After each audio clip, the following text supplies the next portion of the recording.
Hi, it's Mark at FBA2USA. Come to FBA2USA.com for hints and tips and training getting started on Amazon Seller Central if you live outside the USA. Even if you live inside the USA and your product is coming from outside the USA, you might find some of these tips useful because they will deal with all sorts of things about getting a product from an overseas country into the USA and making sure that Amazon sells it and sells lots of it for you. Okay.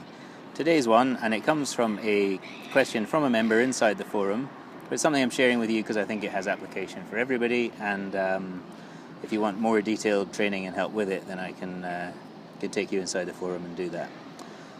It's a basic problem. It's should you use a third-party service to prep your product for Amazon? And the answer is fairly simple. The answer is it depends. What does it depend on? Two things. The one relates to your product and the second one relates to you. So let's deal with the one relating to your product.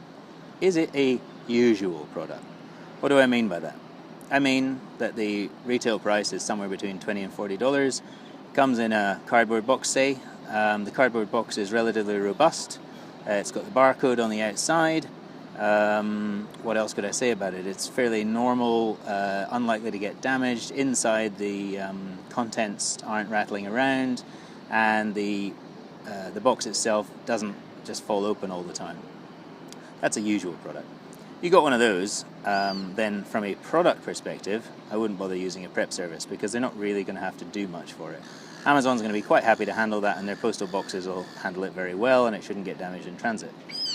That's basically what Amazon's worried about because it doesn't want to be sending things out that do get damaged, and that's when it starts to do things like other additional prep and bagging and labeling on the outside. So this applies to Amazon USA, by the way, and there are different rules for some other Amazon environments. So always do your own research for those ones if you're thinking about doing this in Europe or in Japan. But for the USA, that holds pretty true. Now, the second thing relates to you. Now, you may be inside the USA or outside the USA, but very probably your product is starting its life outside the USA if you're interested in this training.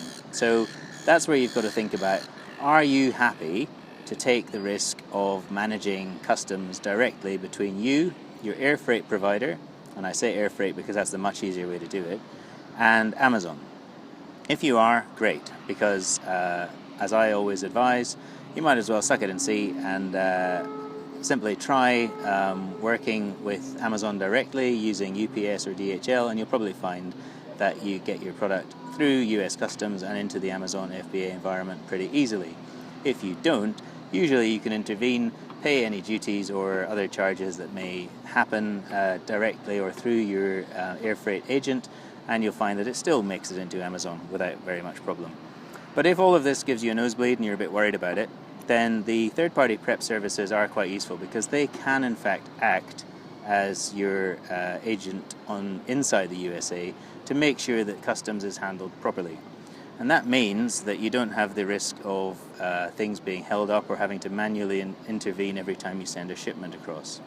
Now, of course, you're going to pay for this service, and typically there's a minimum and then a per item fee. And that's where the, I suppose, final piece comes in, economics. It's probably going to cost you something like 75 cents an item, say, maybe just a little bit less, to get all this done for you.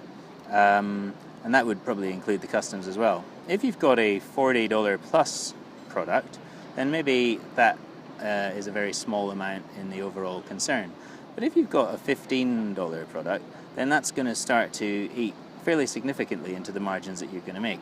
So you've got to think very carefully if that's right for you.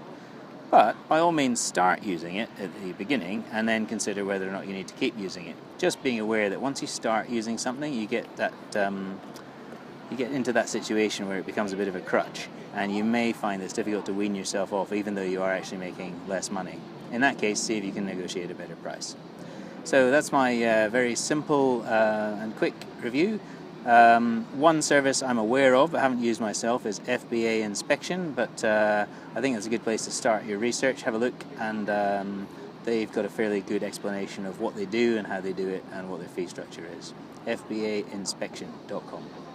Okay, this was Mark at FBA2USA.com, and if you want help with this or more detailed coaching and training, then please come along and join the membership. There's an increasing group of members now. There's a forum in there, and of course there's comprehensive training on the A to Z of getting your product onto Amazon and then using Amazon to leverage your sales into 6 figures and beyond. So look forward to seeing you there, and thanks very much for your time.